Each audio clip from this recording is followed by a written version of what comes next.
Today we will start chapter 15 probability. Exercise start करने से पहले हम प्रोबेबिलिटी के कुछ बेसिक कंसेप्ट्स के बारे में सीखेंगे कि जैसे प्रोबेबिलिटी होती क्या है या फिर उसको कैलकुलेट कैसे करते हैं, उसको निकालने का फॉर्मूला क्या है और भी बहुत सी टर्म्स जो उसके अंदर यूज़ होंगी। उसके लिए सबसे पहले हम स्टार्ट करते हैं प्रोबेबिलिटी होती क्या है। ठीक है, अब देखो हमारे पास कुछ यहाँ पर सेंटेंसेस हैं। For example, it will probably rain today. हम कई बार बोलते भी है ना कि आज शायद बारिश होगी या कोई बारिश नहीं होगी, इस टाइप से। या I doubt that he will pass the test, कि मुझे डाउट है कि वो टेस्ट को पास कर लेगा। मतलब देखो जो ये वर्ड्स है प्रोबेबली, डाउट, यहाँ पर ये चीज़ कुछ भी कंफर्म नहीं कर रही। ये वर्ड्स अनसर्टेन है कि कंफर्म नहीं है कि ऐसा ही होगा। वो ये बोल रहे हैं कि ऐसा हो भी सकता है और नहीं भी हो सकता। तो जो हमारी प्रोबेबिलिटी होती है वो यही होती है कि इस टाइप के चांसेस को कैलकुलेट करना। मतलब ये एक न्यूमेरिकल वैल्यू होती है probability. Probability is a numerical value जो चांसेस को हम कैलकुलेट करते हैं। ठीक है, कोई भी एक, जैसे मान लो कोई भी एक एक्सपेरिमेंट है। ठीक है, किसी भी एक्सपेरिमेंट में इवेंट्स होंगे, एक्सपेरिमेंट होगा, उसमें कुछ इवेंट्स होंगे। अब इवेंट्स या तो हैपन होगा या फिर नहीं हैपन होगा। दो ही केसेस होंगे हमारे पास, या तो इवेंट हैपन होगा या फिर इवेंट हैपन नहीं होगा। ठीक है, अब ये इवेंट हैपन होगा या नहीं होगा, इनको कैलकुलेट करना ही कहलाती है। मतलब इन दोनों की, चाहे हैपन होगा या नहीं होगा, इनकी जो कैलकुलेशन होगी, इन दोनों की जो कैलकुलेशन होगी, that is probability. That is probability. मतलब एक एक्सपेरिमेंट है, एक्सपेरिमेंट में कुछ इवेंट्स होंगे। अब वो इवेंट या तो हैपन होगा या फिर हैपन नहीं होगा, और मतलब उनको कैलकुलेट करना कि कितने चांसेस है वो हैपन होगा, कितने चांसेस है वो हैपन नहीं होगा। इनको कैलकुलेट करना, मतलब हैपन और नॉट हैपन के चांसेस कैलकुलेट करना। ये मोस्ट इम्पोर्टेंट है ये पॉइंट कि इनके चांसेस को कैलकुलेट करना ही कहलाता है प्रोबेबिलिटी। अब आप सोच रहे होंगे कि एक्सपेरिमेंट, इवेंट, ये सब क्या है। अब मान लो मैंने बोला आपको, हम एक कॉइन टॉस करते हैं। कॉइन टॉस, कॉइन तो पता है ना, सभी ने देखा हुआ है।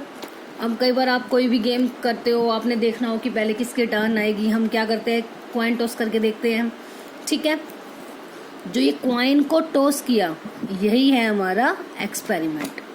कॉइन को टॉस करना ही क्या है, हमारा एक्सपेरिमेंट। क्लियर है, ये हो गया एक्सपेरिमेंट, कॉइन टॉस। अब आपको पता है कॉइन को टॉस करने के बाद क्या आता है, या तो फिर हेड आएगा या फिर टेल आएगा, या तो हेड या फिर टेल। ठीक है, तो जो ये हेड और टेल है ये हमारे क्या है, इवेंट्स। एक्सपेरिमेंट, कॉइन को टॉस करना, और कॉइन टॉस करने पर हमें पता है दो ही आउटकम्स आते हैं, या तो हेड आता है या फिर टेल आता है। तो किसी भी एक्सपेरिमेंट को करने के बाद जो भी आउटकम्स होंगे वो क्या कहलाते हैं, इवेंट्स। ठीक है, अब कॉइन को जब आप टॉस करते हो, क्या आप कंफर्म्ड होते हो कि हमारा तो हेड ही आएगा या मेरा तो टेल ही आएगा? नहीं ना, हम श्योर नहीं होते। तो या तो हेड आएगा या फिर टेल आएगा। तो इसी को कहते हैं हैपनिंग और नॉट हैपनिंग। अगर हेड आ गया तो भी तो हैपन हो गया, और हेड नहीं आया तो वो क्या हो जाएगा, नॉट हैपनिंग। क्लियर है ना ये हैपन और नॉट हैपन। तो अब इन्हें फाइंड आउट करना कि हेड के आने के कितने चांसेस हैं, या फिर हेड के ना आने के कितने चांसेस हैं, या टेल के आने के कितने चांसेस हैं, या टेल के आने के कितने चांसेस नहीं हैं, ये कैलकुलेट करना ही क्या कहलाता है, प्रोबेबिलिटी। क्लियर है सभी को प्रोबेबिलिटी की डेफिनेशन। अब जो प्रोबेबिलिटी को हम डिनोट करते हैं, मतलब उसकी जो नोटेशन होती है, नोटेशन ऑफ प्रोबेबिलिटी, वो क्या होती है, प्रोबेबिलिटी मतलब P ऑफ E। किसको कैसे डिनोट करते हैं हम, प्रोबेबिलिटी को। P का मतलब प्रोबेबिलिटी, E का मतलब कोई भी इवेंट, कुछ भी हो सकता है वो जो आपको फाइंड आउट करना हो, आप E के प्लेस पर उसे रख सकते हैं या आप उसे E इवेंट मान सकते हैं। क्लियर है नोटेशन प्रोबेबिलिटी की? P of E that is probability of E। अब ये हो गई थी डेफिनेशन कि किसी भी एक्सपेरिमेंट में जितने भी इवेंट्स होंगे उनके हैपन होने या ना होने के चांसेस को कैलकुलेट करना क्या कहलाता है? प्रोबेबिलिटी। ठीक है, और अब नोटेशन उसको कैसे डिनोट करते हैं? P of E। अब मोस्ट इम्पॉर्टेंट थिंग आता है formula to calculate the probability, कि प्रोबेबिलिटी को हम कैलकुलेट कैसे करते हैं, वो फॉर्मूला। तो प्रोबेबिलिटी ऑफ E मतलब किसी भी इवेंट की, या कोई हम जनरल नाम ले लेते हैं इसलिए E इवेंट, हमें पता नहीं है ना किसकी प्रोबेबिलिटी निकालनी है अभी। तो प्रोबेबिलिटी ऑफ E किसके इक्वल होगा? Number of favourable outcomes, number of favourable outcomes by में total number of outcomes, total number of outcomes. क्या है फॉर्मूला प्रोबेबिलिटी का? Number of favourable outcomes by में टोटल नंबर ऑफ आउटकम्स। आपने अपनी last classes में भी पढ़ रखा है, बट फिर भी मैं आपको बताती हूँ कि फेवरेबल आउटकम्स क्या होते हैं और टोटल आउटकम्स का मतलब क्या है। अब जैसे हमने कहा कि हमने कॉइन टॉस किया था, ठीक है, तो कॉइन टॉस करने पर कितने आउटकम आए थे? 2, हेड और टेल। ये कितने आउटकम है? काउंट करो, 1 हेड 1 टेल, 2 हो गए ना। तो इसका मतलब टोटल इस केस में कितने हो जाएंगे? 2। टोटल आउटकम्स कितने हो गए? 2। अब मान लो मैंने कहा कि प्रोबेबिलिटी निकालो हेड की, मैं आपको बोलूंगी कॉइन टॉस किया, what is the probability of getting head, what is the probability of getting head. तो मतलब मुझे प्रोबेबिलिटी निकालनी है अब किसकी? हेड की, P ऑफ हेड।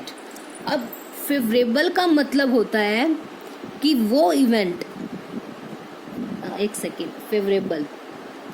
फेवरेबल का मतलब होता है जिसकी भी हमने प्रोबेबिलिटी निकालनी होते हैं उसके मतलब वो कितनी टाइम है हमारे पास टोटल आउटकम्स में। जो टोटल आउटकम्स हमारे पास हैं उसमें जिसकी हमें प्रोबेबिलिटी निकालनी है वो कितनी टाइम अकर कर रहा है, वो कितनी टाइम आया हुआ है, that are our favourable outcomes. क्योंकि फेवरेबल मतलब जिसके निकालने वो उसके फेवर में कितने हैं। तो हेड यहाँ पे कितनी टाइम है? 1 टाइम ही तो है। तो डेट मीन्स फेवरेबल आउटकम हमारे कितने हो गए? 1। क्लियर है? टोटल कॉइन को टॉस करने पर जितने भी इवेंट्स होंगे वो सब टोटल हो जाएंगे, और फेवरेबल जिसकी प्रोबेबिलिटी निकालनी है वो कितनी टाइम है उसमें, वो उसके फेवरेबल आउटकम। ये चीज़ क्लियर है? अब निकालनी है प्रोबेबिलिटी ऑफ हेड। फॉर्मूला क्या है? Number of favourable outcomes by में total number of outcomes. Favourable मतलब 1, बाय में टोटल मतलब 2। तो प्रोबेबिलिटी ऑफ हेड कितनी हो गई? 1 बाय में 2। क्लियर है? अब प्रोबेबिलिटी हमें पता लग गई क्या होती है, प्रोबेबिलिटी की नोटेशन पता लग गई, और किस टाइप से प्रोबेबिलिटी को निकालते हैं उसका फॉर्मूला भी हमें पता लग गया। क्लियर है? अब नेक्स्ट कुछ नेमिंग आते हैं हमारे पास, जैसे एक आता है श्योर इवेंट,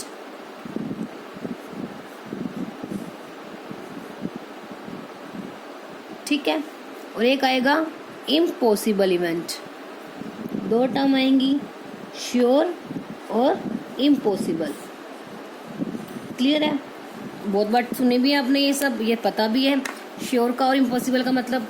श्योर मतलब डेफिनेट, कंफर्म्ड, ये तो होगा ही होगा। तो इसका एक अनदर नेम होता है सर्टेन टू हैपन, या फिर सर्टेन इवेंट्स। श्योर इवेंट्स कह सकते हो या फिर सर्टेन इवेंट कह सकते हैं, वो एक ही बात है। ठीक है? जो कंफर्म्ड है होगा ही होगा। ठीक है? अब इम्पॉसिबल इवेंट्स, इम्पॉसिबल नाम से ये है कि पॉसिबल ही नहीं है, जो कभी भी हैपन नहीं होगा, नेवर हैपन, कभी भी हैपन नहीं होगा। ठीक है? श्योर जो डेफिनेट है, कंफर्म्ड है, सर्टेन है कि यस होगा ही होगा, that are called sure events. और इम्पॉसिबल इवेंट्स जो कभी भी हैपन नहीं होंगे। क्लियर? अब एक चीज आती है कि जो श्योर इवेंट की प्रोबेबिलिटी होती है हाँ, आपको एक चीज़ और याद रखनी है, जो हमारी टोटल प्रोबेबिलिटी होती है वो हमेशा 1 होती है, ठीक है। Total probability is 1। Total probability जो वो होती है वो कितनी होती है? 1। मतलब 1 से ज़्यादा प्रोबेबिलिटी नहीं होती। क्लियर है? वो भी अभी मैं आपको बताऊंगी क्यों 1 से ज़्यादा नहीं होती। श्योर इवेंट की जो प्रोबेबिलिटी होती है वो हमेशा कितनी होती है? 1, ठीक है। कंफर्म में वही होगा, उसके अलावा और कोई चांसेस है, मतलब जो चीज़ कंफर्म्ड है तो उसका कोई दूसरा ऑप्शन ही नहीं है कि वो नहीं होगा तो डैट मीन्स वो जितनी प्रोबेबिलिटी टोटल है हाईएस्ट, वही तो उसकी श्योर इवेंट की प्रोबेबिलिटी हो जाएगी। और इम्पॉसिबल इवेंट जो कभी भी हैपन नहीं होगा तो वो क्या हो जाएगी? 0। तो ये दो आपको चीज़ें लर्न रखनी है हमेशा। श्योर इवेंट्स की प्रोबेबिलिटी 1, इम्पॉसिबल इवेंट की 0, ठीक है। इम्पॉसिबल कभी भी नहीं होगा ही नहीं, तो उसकी प्रोबेबिलिटी आएगी कहाँ से? आएगी नहीं, तो क्या होगी? 0। श्योर की कंफर्म्ड है मतलब 1। क्लियर है ये चीज़? ठीक है। अब हम ये देखते हैं, क्या होता है। Probability always lies between 0 and 1 और इक्वल्स टू 0 and 1, ठीक है। इसका मतलब क्या है? जो प्रोबेबिलिटी है ना वो 0 से लेस नहीं हो सकती और 1 से ग्रेटर नहीं, मतलब not less than 0 and less than 1 मतलब एंड नॉट ग्रेटर देन 1। यही है ना कि P जो है वो 0 से हमेशा बड़ा होगा या उसके इक्वल, और P जो है वो हमेशा 1 से इक्वल या उससे लेस। तो मतलब प्रोबेबिलिटी कभी भी 0 से लेस नहीं होगी, ग्रेटर देन 1 कभी नहीं होगी। 0 से लेस मतलब कभी भी नेवर बी नेगेटिव,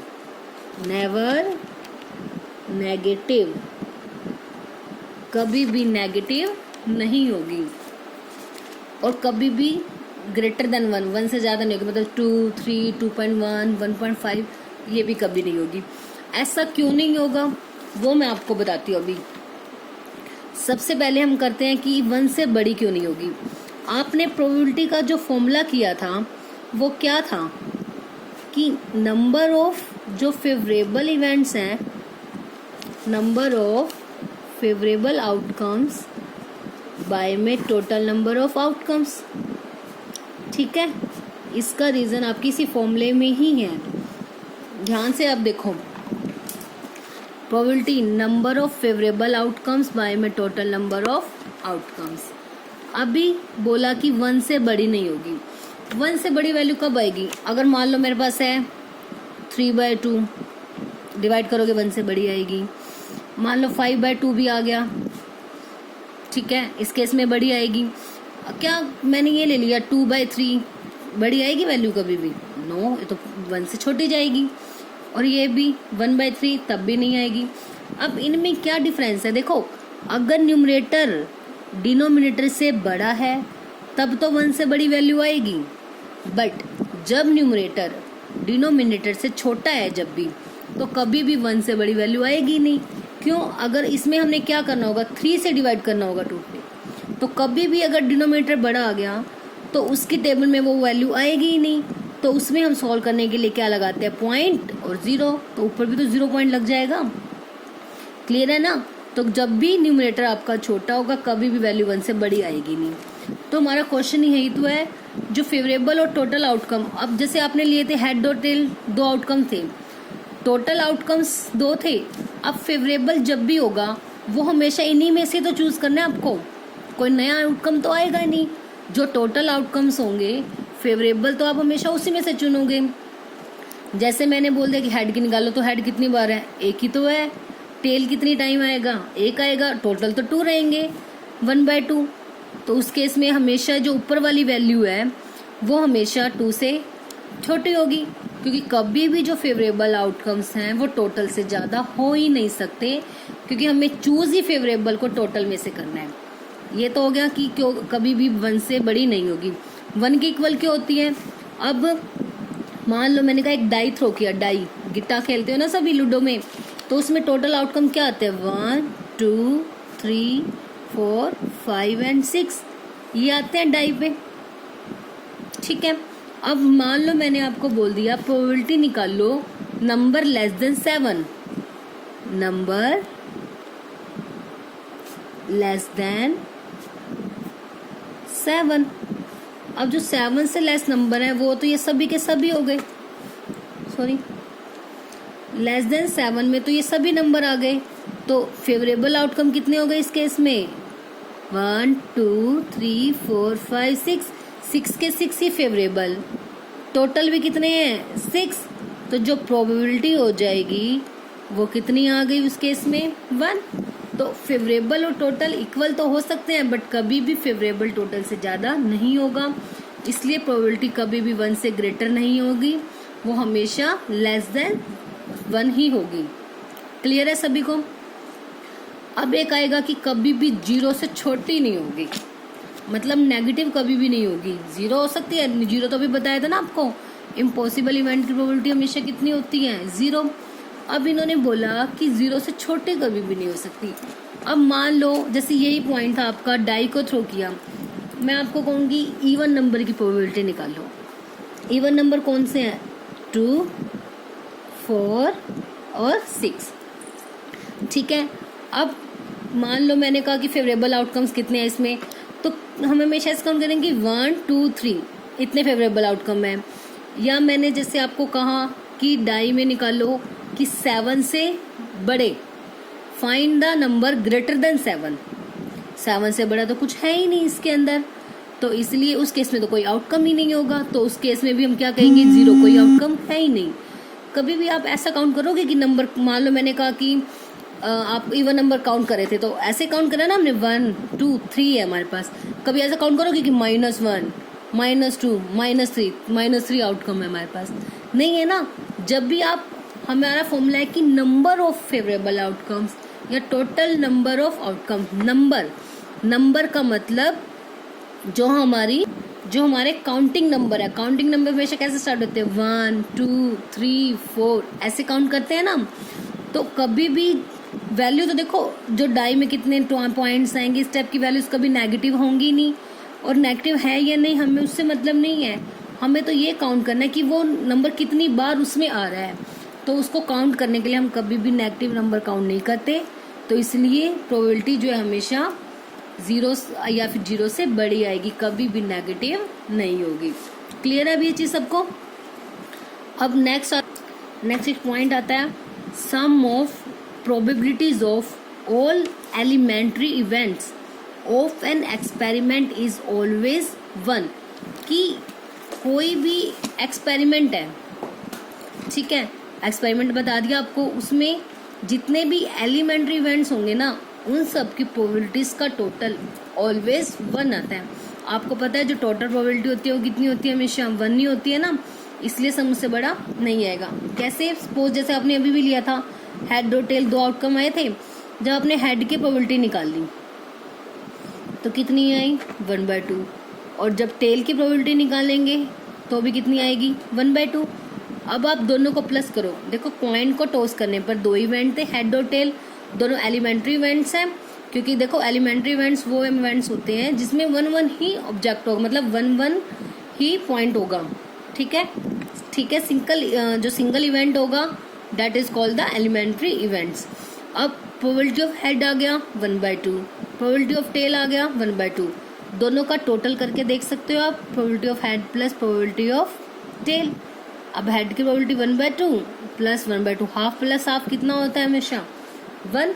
तो दोनों इवेंट हो गए और दोनों का सम कितना होगा? 1। अब इसमें यही तो पॉसिबल है, और तो कुछ है ही नहीं, 2 ही है, या तो हेड या फिर टेल। दोनों की हमने प्रोबेबिलिटी निकाल दी और इनका टोटल कितना आ गया? 1। क्लियर है ये चीज़ कि एक एक्सपेरिमेंट में जितने भी एलिमेंट्री इवेंट्स होंगे उन सब की प्रोबेबिलिटी का सम हमेशा कितना होगा? 1। क्लियर? अब एक चीज़ और आएगी, एक और क्या थिंग है कि प्रोबेबिलिटी ऑफ ई और प्रोबेबिलिटी ऑफ नॉट ई। वैसे ये अभी आपके सिलेबस में नहीं है, ये आगे 10th क्लास में आता है, बट आपको इसके बारे में अगर पता होगा आपको आगे फर्दर क्लासेस में प्रॉब्लम नहीं होगी। ठीक है, तो एक बार आप देख लो इसे भी। जो प्रोबेबिलिटी ऑफ ई और प्रोबेबिलिटी ऑफ नॉट ई की एक डिनोशन और होती है, प्रोबेबिलिटी ऑफ ई बार।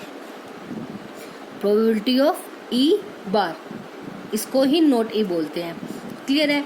अब एक चीज ध्यान रखना, टोटल प्रोबेबिलिटी हमेशा कितनी होती है 1। तो किसी भी इवेंट के हैपन होने या ना होने का जो टोटल होता है वो कितना होता है 1। और इस टाइप के इवेंट को ई और नॉट ई, इस टाइप के इवेंट को हम बोलते हैं कॉम्प्लीमेंट्री इवेंट्स। कॉम्प्लीमेंट्री मतलब एक दूसरे का अपोजिट, ऐसा भी बोल सकते हो या ऐसा कह सकते हो जो एक दूसरे को कंप्लीट करे, जो एक दूसरे का पूरा को कॉम्प्लीमेंट है, मतलब उसको कंप्लीट कर रहा है। ठीक है। और वो हमेशा एक दूसरे के अपोजिट ही होते हैं। अब ई और नॉट ई, इनका टोटल ऑलवेज कितना होगा 1। तो जैसे अब मान लो आपका हेड और टेल था, अब मैंने बोला हेड की प्रोबेबिलिटी निकालो और मैंने आपको बोल दिया कि नॉट हेड, हेड के ना आने की निकालो। अब यहाँ से तो आप क्लियर हो, हेड नहीं आएगा मतलब क्या आएगा टेल, तो आप टेल की निकाल दोगे। ठीक है। इसको हम इस फॉर्मूले की हेल्प से भी कर सकते हैं। कैसे, मान लो प्रोबेबिलिटी ई की निकालनी है, ई की निकालने के लिए अब ये प्लस है, इधर आके क्या हो जाएगा माइनस। तो ई की निकालने के लिए 1 में से नॉट ई को माइनस और नॉट ई की निकालने के लिए 1 में से ई को माइनस, मतलब दोनों में से किसी भी एक की निकालनी है तो दूसरे को 1 में से क्या कर देंगे माइनस, क्योंकि टोटल में से उसको माइनस। अब एक नॉर्मल एक एग्जांपल से भी मैं बताती हूँ आपको। जैसे सपोज मैंने बोला आपके पास टोटल 20 पेन है, टोटल 20 पेन्स हैं। ठीक है। मैंने कहा उसमें से 5 तो डिफेक्टिव आ गई, 5 तो डिफेक्टिव हो गई, तो गुड कितने हो गए। ऑब्वियस है टोटल जितने थे उसमें से आपने डिफेक्टिव को क्या कर देंगे माइनस, तो गुड कितने आ जाएंगे 15। यही किया ना आपने, टोटल पता थे डिफेक्टिव पता है तो आपने गुड निकाल दी। ऐसे हमें टोटल पता है 1 है, होने की पता है, ना होने की निकालने के लिए उसको 1 में से माइनस कर देंगे। तो हेड की निकालनी है 1 माइनस होने की, मतलब हेड के होने की, हेड के होने की कितनी है 1/2। तो अब 2 LCM 2 - 1, तब भी कितना आ गया 1/2। वही तो टेल की प्रोबेबिलिटी थी। क्लियर है अभी सभी को। कॉम्प्लीमेंट्री इवेंट्स ई और नॉट ई, किसी इवेंट के हैपन होने और ना होने को, इन दोनों का पेयर जो होता है वो होता है कॉम्प्लीमेंट्री, और इनका प्लस किसके इक्वल होता है हमेशा 1 के equal. Then now exercise 15.1 first question. क्या है फर्स्ट क्वेश्चन में, in a cricket match a batswoman hits a boundary 6 time out of 30 ball she plays. मतलब एक क्रिकेट मैच हुआ, उसमें एक बैट्सवुमन, जैसे बैट्समैन हो गए वैसे वुमेन का मैच, क्रिकेट मैच था। तो बैट्सवुमन हिट करती है बाउंड्री को 6 टाइम आउट ऑफ, मतलब टोटल बॉल्स कितनी थी 30 बॉल में से 6 टाइम वो बाउंड्री को हिट करेगी। प्रोबेबिलिटी निकालनी है कि she did not hit the boundary, कि वो बाउंड्री को हिट नहीं करेगी। तो क्या करेंगे हम, सबसे पहले हम लाइट कर लेते हैं कि जो टोटल बॉल्स थी कि वो कितनी है। जो टोटल बॉल्स, वही तो हमारे टोटल आउटकम्स होंगे ना। टोटल बॉल्स कितनी थी 30 टोटल बॉल्स हैं, और कितने टाइम हिट किया उसने बाउंड्री को, number of time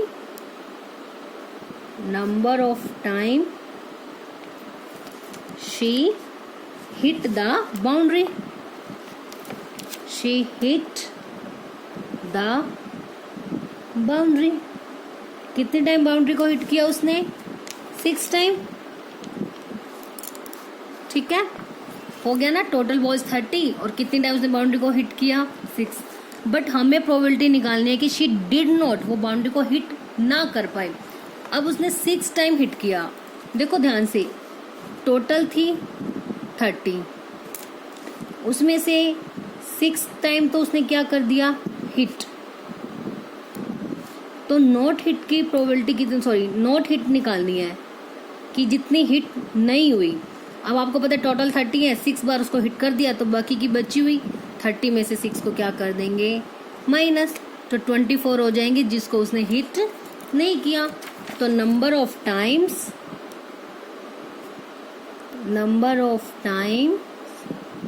she did not hit the boundary. ठीक है, तो टोटल कितने हैं हमारे पास 30 30 में से 6 को क्या कर देंगे, माइनस। 30 माइनस 6 24। ठीक है, या देखो आप वो फॉर्मूला अप्लाई कर सकते हो, ई और नॉट ई वाला, उससे भी कर सकते हो, आपकी मर्जी है। क्लियर है यहाँ तक? अब क्वेश्चन करने के लिए सबसे पहले हम क्या करेंगे, ई मान लिया कोई भी इवेंट है तो प्रोबेबिलिटी या फिर रिक्वायर्ड प्रोबेबिलिटी भी आप लिख सकते हो, रिक्वायर्ड प्रोबेबिलिटी, या फिर आप ऐसा भी लिख सकते हो पी डाल के ब्रैकेट में कि she didn't hit the boundary. ठीक है, रिक्वायर्ड प्रोबेबिलिटी, सबसे पहला काम होगा आपने प्रोबेबिलिटी का फॉर्मूला मेंशन करना है, number of favourable outcomes by में total number of outcomes. Is it clear? Favourable by में टोटल, फेवरेबल कितने हैं 24, टोटल कितने थे 30, तो 24 बाय 30, 6 की टेबल पे कट हो रहे हैं, 6 4 जा 24, 6 5 जा 30, तो 4 बाय 5। क्लियर है? उसने बोला टोटल बोल है, हिट करने की दी हुई है, नोट की निकालनी है, तो क्या करेंगे, नोट निकाल लेंगे पहले कि हमें टोटल भी पता है हिट कितनी की हुई है, उन दोनों को क्या कर दिया माइनस, तो ये आ गया कि उसने कितने टाइम बाउंड्री को हिट नहीं किया। Required probability number of favourable outcomes by में टोटल नंबर ऑफ आउटकम्स, तो फेवरेबल भी पता है टोटल भी पता है, दोनों को क्या कर दिया डिवाइड। अब क्या गिवन है इसमें, नेक्स्ट सेकंड क्वेश्चन में 1500 फैमिलीज हैं with 2 children were selected randomly, मतलब टोटल फैमिलीज कितनी है हमारे पास 1500 है जिसमें 2 चिल्ड्रन है। ठीक है, मतलब 2 चिल्ड्रन को हमने सेलेक्ट किया उनमें से, and the following data were recording, और उनका डाटा रिकॉर्ड कर लिया। क्या डाटा आया कि number of girls in a family, 2 he children select किए ना, अब हमने जो सिलेक्ट किए हो सकता है कि दोनों गर्ल्स हो या उनमें 1 गर्ल हो, या हो सकता है एक भी गर्ल ना हो। 2 मतलब या तो 2 गर्ल होंगी 1 होगी, 0 का मतलब कोई भी गर्ल नहीं होगी। नंबर ऑफ फैमिलीज मतलब जिसमें 2 गर्ल हैं वो ऐसी फैमिलीज है 475, 1500 में से 475 फैमिलीज ऐसी हैं जिसमें 2 गर्ल्स हैं, और उनमें से 814 फैमिलीज ऐसी हैं जिसमें ओनली 1 ही गर्ल है, और 211 फैमिलीज ऐसी हैं जिसमें कोई भी गर्ल नहीं है। आप तीनों को प्लस करके देख सकते हो, इनका टोटल 1500 ही आएगा। क्लियर है? अब आपको प्रोबेबिलिटी निकालनी है, family chosen at random having, जिसमें 2 गर्ल होगी उसकी प्रोबेबिलिटी निकालनी है, 1 गर्ल होगी और नो गर्ल मतलब कोई भी गर्ल नहीं होगी। उसके बाद भी कहा, उसके बाद चेक करो कि जो इन सभी प्रोबेबिलिटीज का टोटल आया है वो कितना होगा 1। वही जो हमारा क्वेश्चन आपको करवाया था ना उसमें कि जितने भी एक एक्सपेरिमेंट में इवेंट्स होंगे एलिमेंट्री, उनका सम कितना होता है 1, बस वही चीज़ आपको इसमें चेक करनी है। अब देखते हैं हमारे पास देखो टेबल गिवन है, नंबर ऑफ गर्ल्स 2 1 0, इस टाइप से हमने बना ली। सबसे पहला है कि प्रोबेबिलिटी निकालनी है 2 गर्ल्स की, तो 2 गर्ल्स के केस में जो फेवरेबल आउटकम्स हैं वो कितने हैं, फेवरेबल आउटकम्स 2 गर्ल्स वाली में जो फेवरेबल आउटकम्स थे कितने हैं, वो ऐसी कितनी फैमिली है 475 फैमिलीज ऐसी है ना जिसमें जिसमें 2 गर्ल्स हैं। ठीक है, और टोटल फैमिलीज कितनी है 1500। हमें प्रोबेबिलिटी निकालनी है 2 गर्ल्स। आप फॉर्मूला राइट कर लोगे यहाँ पे, पहले number of favourable outcome by में total number of outcomes. Favourable कितने हैं 475 बाय में 1500। ठीक है, आप इसे कट कर भी सकते हो, नहीं तो भी ऐसे भी छोड़ दो, क्योंकि हमें लास्ट में क्वेश्चन में 1 भी प्रूव करना है ना, तो आप ऐसे भी छोड़ सकते हो अभी। ठीक है, 2 गर्ल्स की प्रोबेबिलिटी आ गई। सेकंड पार्ट क्या है हमारे पास, 1 गर्ल। ठीक है, तो इस केस में जो फेवरेबल आउटकम्स हैं वो कितने हैं, फेवरेबल आउटकम्स कितने हैं, 1 गर्ल वाली कितनी फैमिलीज हैं 814, तो इसकी प्रोबेबिलिटी ऑफ 1 गर्ल, तो 814 बाय में टोटल तो सेम है 1500। Okay, now no girl, sorry third part, no girl कोई भी गर्ल नहीं है, तो इस केस में जो फेवरेबल आउटकम हो गए वो कितने हो गए? Favourable outcomes. ऐसी कितनी फैमिलीज हैं? 211। तो इसकी प्रोबेबिलिटी कितनी आ जाएगी? तो प्रोबेबिलिटी ऑफ नो गर्ल 211 आई थी, बाय में टोटल कितनी है? 1500। ठीक है, हो गया। पहला पार्ट तो हमारा हो गया कि हमने फर्स्ट पार्ट, सेकंड और थर्ड सबकी प्रोबेबिलिटीज को कैलकुलेट कर लिया। क्लियर है? अब इन्होंने एक चीज और बोली थी, also check whether the sum of this probabilities is 1। जो भी आपकी ये प्रोबेबिलिटीज आई हैं, इनका सम मतलब तीनों का टोटल 1 है या नहीं है। चलो चेक करते हैं, चलो वेरिफिकेशन करते हैं। क्या है? सम ऑफ अबव प्रोबेबिलिटीज, सभी प्रोबेबिलिटीज का टोटल करना है ना, 2 गर्ल की, 1 गर्ल की और नो गर्ल की। ये तीनों प्रोबेबिलिटीज आई थी, अब इनका सम करना है। एलसीएम कितना आ गया हमारा? 1500। तो 475, क्योंकि बेस सबका सेम है एलसीएम वाला। 814 प्लस 211। अब इन तीनों को प्लस करेंगे तो कितना आएगा? 1500 बाय में 1500 कैंसिल आउट। कितना आ गया आंसर हमारा? 1। Hence verified, hence verified. Clear है? Next third question, refer to example 5 section 14.4 chapter 14।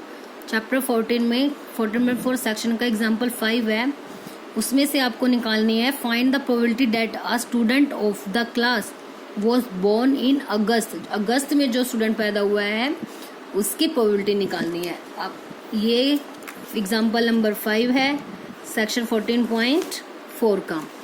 ठीक है, अब इसमें आपको क्या पर निकालना है कि अगस्त में जो स्टूडेंट पैदा हुए हैं उनकी प्रोबेबिलिटी। तो अब अगस्त ये हो गया, इसमें अगस्त वाला बार देखो आप, कितने स्टूडेंट हैं? 6। अगस्त में कितने स्टूडेंट हैं टोटल? 6। और टोटल स्टूडेंट्स कितने दिए हुए हैं? 40। तो हमें अगस्त वाले की प्रोबेबिलिटी निकालनी है। दैट मीन्स जो अगस्त में बोर्न हुए वो हमारे फेवरेबल आउटकम हो गए और टोटल आउटकम कितने हैं? 40। अब प्रोबेबिलिटी निकाल देते हैं इसकी। राइट कर दिया, total students 40, number of students born in August 6। अब प्रोबेबिलिटी निकालनी है, निकाल दें। रिक्वायर्ड प्रोबेबिलिटी, सबसे पहला देखो, अगर या तो आप रिक्वायर्ड प्रोबेबिलिटी लिखोगे या पी डाल के ब्रैकेट में ये वैल्यू, सिंपल प्रोबेबिलिटी आप मेंशन नहीं करोगे। रिक्वायर्ड का मतलब अपने आप ऑटोमेटिकली ऐसा आ जाता है कि जो क्वेश्चन आपसे पुट किया गया वो चीज़। ठीक है, अब इक्वल्स टू सबसे पहले आप फॉर्मूला राइट करोगे, number of favourable outcomes by में टोटल नंबर ऑफ आउटकम्स। अब प्रोबेबिलिटी निकालनी है कि जो स्टूडेंट अगस्त में बोर्न हुए हैं, फेवरेबल आउटकम मतलब कितने स्टूडेंट अगस्त में बोर्न हुए हैं? 6 बाय में टोटल 40। सब कट कर दो, 2 3 = 6, 20, 3 बाय में 20। क्लियर है? आई होप अब सबको क्लियर हो गया होगा कि प्रोबेबिलिटी का कंसेप्ट, उसकी पूरी इंट्रोडक्शन, जो भी इसमें कंसेप्ट आए थे। ठीक है, बाकी के नेक्स्ट क्वेश्चन हमारी नेक्स्ट वीडियो में करेंगे।